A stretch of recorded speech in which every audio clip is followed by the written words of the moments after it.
problem is that the government, through the Office of the Chief Scientist, grants over $1.5 billion a year to companies involved with research and development, and by this program contributes disproportionately to the economic concentration in the Israeli economy. Only 1,000 companies out of the 400,000 businesses in Israel received grants through this program in the past 5 years.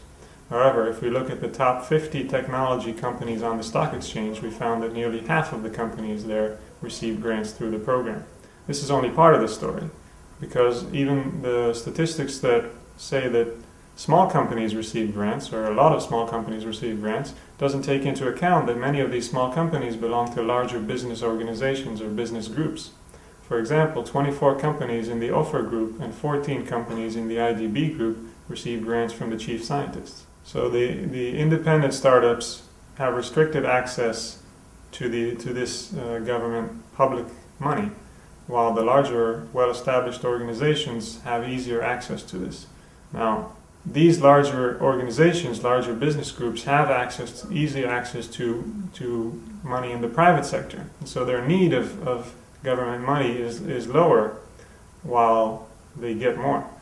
And it's exactly the opposite with the smaller independent startups that have difficulties raising money in the private sector, but their chances of raising money through the government are restricted.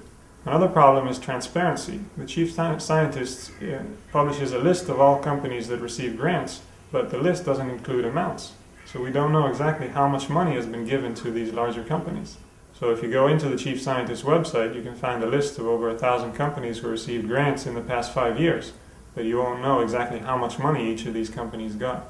I would recommend that the chief scientist publish a full list of all companies who got grants in every year, including the amounts. That way, we and the chief scientist and policymakers will be able to make wise decisions about alternative models. One of these alternative models could be a tax exemption for each company involved with research and development. An automatic tax exemption in which each company, regardless of size, will be able to conduct its research and development without having to deal with the bureaucratic apparatus of the chief scientist.